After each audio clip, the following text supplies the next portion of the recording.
Mi nombre es Víctor Daniel Cano Corrales, vivo en la finca La Trinidad 1 de la vereda La Bohemia, en el municipio de Risaralda, Caldas.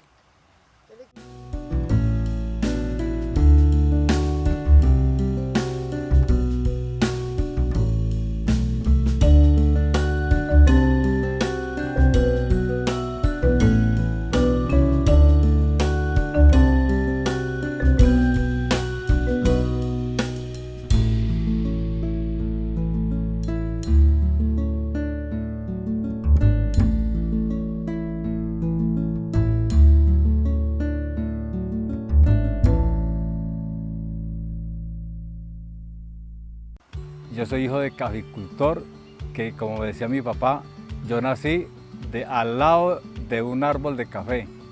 Y por eso mi papá durante toda su vida, él siempre se desempeñó a la caficultura.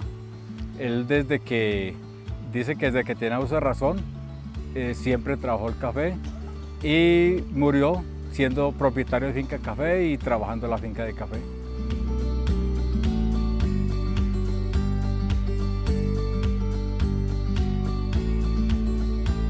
Bueno, yo soy el quinto de 9 hermanos, de los cuales son 5 mujeres, 4 hombres. De los 4 hombres, 3 se han dedicado tiempo completo al tema del café, y yo, impulsado por verlos a ellos siempre con el tema del café, decidí comprar esta finca para sembrarla también en el café, porque viendo que ellos toda la vida han vivido del café, igual que esa herencia cultural que nos dejó mi papá del tema del café, pues yo también quise continuar con esa herencia.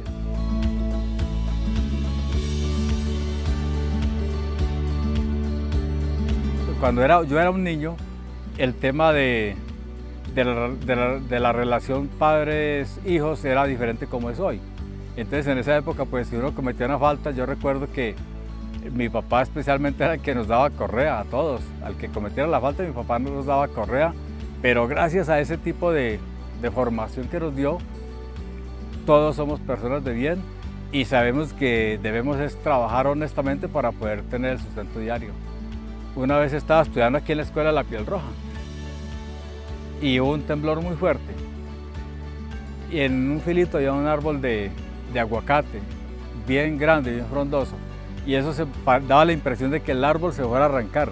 Claro, eso me hizo llenar de miedo y yo dije, caramba, el poder de la naturaleza es muy grande. Mire, ser capaz de mover ese árbol como si estuviera moviéndose, como si estuviera vibrando algo, pero es que lo movía de extremo a extremo. Entonces, claro, le queda a uno ese recuerdo en la mente muy fresco porque uno sabe que ante un temblor pues puede pasar también eso.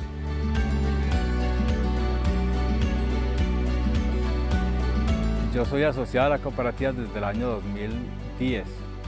En atención a que yo compré esta finca, la finca La Trinidad 1 aquí en La Bohemia, y yo vi que el café era una buena opción para generar recursos. Además que podía también generar empleo y quería aprender a fondo el tema de la caficultura. Por eso me incliné por el café y no por otro cultivo. El principal beneficio que me ha traído a mí personalmente de ser socio de la cooperativa está relacionado con el control y el bajo precio de los insumos que utilizo para la finca. Porque soy consciente que si no fuera porque la cooperativa vende el abono y ese comercio estuviera dedicado o fuera exclusivo de los particulares, pues desde luego que el precio del abono estaría mucho más costoso de lo que es en realidad.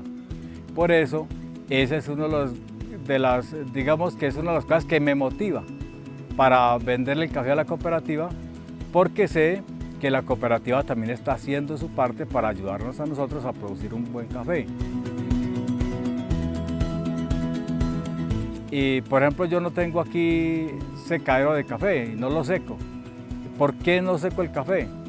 Porque yo sé que la cooperativa tiene sus propios secaderos de café, tiene sus hilos, y a la cooperativa eso le costó un buen dinero. Y yo viendo que la cooperativa tiene esos hilos, Entonces por eso decidí no construir silos y vender ese café húmedo a la cooperativa. Así él gana al secar mi café y yo también gano porque no tengo que hacer una inversión muy grande, que en realidad es costoso construir un silo o unos secaderos de café. Desde que el precio del café se mantenga estable y hayan los precios de sustentación, pues yo pienso que el café seguirá siendo un negocio rentable y continuaré con el negocio del café indiscutiblemente. Además que una de las cosas que me motiva también a tener el café es porque genera buena cantidad de mano de obra. Entonces aquí, por ejemplo, para la cosecha yo puedo tener 10, 12, 15 trabajadores, y para las personas que viven del jornal, pues el tema del café, digamos que es el momento, el cuartico de hora que tiene el trabajador para ganarse un buen dinero para poder sustentar a la familia y comprar las cosas que durante el largo tiempo del año no lo ha podido comprar. Si nosotros no le prestamos atención al cultivo, pues entonces, ¿qué pasa? Que si no abonamos el café, no vamos a tener una buena cosecha. Y yo soy un convencido que lo que se le invierte al árbol de café, el café es muy agradecido, él no se va a quedar con lo que uno le invierte, él lo va a devolver. Entonces, mi mensaje es hacer las abonadas regularmente al café. Mantener también el cultivo de café en lo limpio, es decir, controlar las malezas. Y por otro lado, hacer un buen control de plagas para que el café tenga un buen precio. Y si uno lo vende, pues realmente si está libre de plagas, le van a pagar un buen precio.